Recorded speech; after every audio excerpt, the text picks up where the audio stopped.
చిత్తూరు జిల్లా కుప్పం పట్టణంలోని అంబికా కళ్యాణ మండపంలో రాజ్యాంగ హక్కుల సదస్సు కార్యక్రమాన్ని శనివారం నిర్వహించారు. ఈ కార్యక్రమంలో బహుజన సేవా వ్యవస్థాపకులు రాష్ట్ర అధ్యక్షులు శ్రీ చందు ముఖ్య అతిథిగా పాల్గొన్నారు. ఎస్సీ, ఎస్టీ, బీసీ, ముస్లిం, క్రిస్టియన్ల రక్షణ కోసం బహుజనుల రాజ్యాంగ హక్కుల సదస్సు కార్యక్రమాన్ని నిర్వహించడం జరిగిందని బహుజన సేవా రాష్ట్ర అధ్యక్షులు శ్రీ చందు పేర్కొన్నారు. ఎస్సీ, ఎస్టీ ప్రత్యేక డీఎస్పీలను ఏర్పాటు చేసి అట్రాసిటీ కేసులో 41 నోటీసులను రద్దు చేయాలని డిమాండ్ చేశారు. బీసీలకు ప్రత్యేక చట్టం ఏర్పాటు చేసి అసెంబ్లీ తీర్మానం చేయాలన్నారు. ఈ కార్యక్రమంలో బహుజన సంఘం నేతలు సతీష్, గోవిందప్ప, శివ, క్రిస్టియన్లు, ముస్లిం మైనార్టీలు మరియు బీసీ నేతలు పాల్గొన్నారు.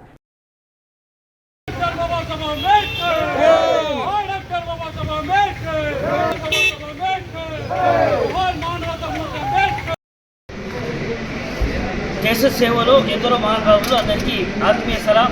ఈరోజు కుప్పం మహానగరంలో బహుజన సేన ఆధ్వర్యంలో ఎస్సీ, ఎస్టీ, బీసీ, ముస్లిం, క్రిస్టియన్ల మీద జరుగుతున్నటువంటి దాడులు అరికట్టాలని, అదేవిధంగా వారికి చెందాల్సినటువంటి రాజ్యాంగ హక్కుల సాధన కోసం బహుజన సేన ఆధ్వర్యంలో ఒక మహా కార్యక్రమం ఇక్కడ నిర్వహించడం జరిగింది.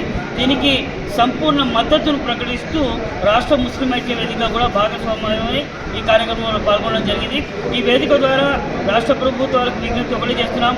ప్రభుత్వం అధికారంలోకి వచ్చి పార్టీ చాలా కాలమైంది, కానీ ఎస్సీ, ఎస్టీ, బీసీ, మైనార్టీ, క్రిస్టియన్లకు చెందవలసినటువంటి హక్కులు ఏదైతే రాజ్యాంగబద్ధంగా, ఏదైతే మేనిఫెస్టో పరంగా ప్రభుత్వం ఇచ్చిన హామీలు ఏదైందో వాటిని ఇప్పటి వరకు నెరవేర్చని పక్షంలో వెంటనే ఆ యొక్క హామీలను గమనిస్తున్న మీడియా మిత్రులందరికీ, ఆంధ్రప్రదేశ్లో ఎస్సీ, ఎస్టీ, బీసీ, ముస్లిం, క్రైస్తవుల పైన జరుగుతున్న దాడుల పట్ల, వారికి జరుగుతున్న అన్యాయాల పట్ల ఈరోజు కుప్పం నియోజకవర్గ కేంద్రంలో బహుజనుల రాజ్యాంగ హక్కుల సదస్సు కార్యక్రమాన్ని బహుజన సేన ఆధ్వర్యంలో నిర్వహించడం జరిగింది.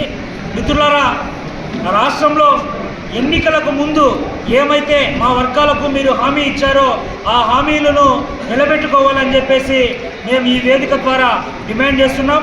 మిత్రులారా, ఎస్సీ, ఎస్టీలకు రద్దు చేసినటువంటి గత ప్రభుత్వం రద్దు చేసిన పథకాలను పునరుద్ధరించాలి.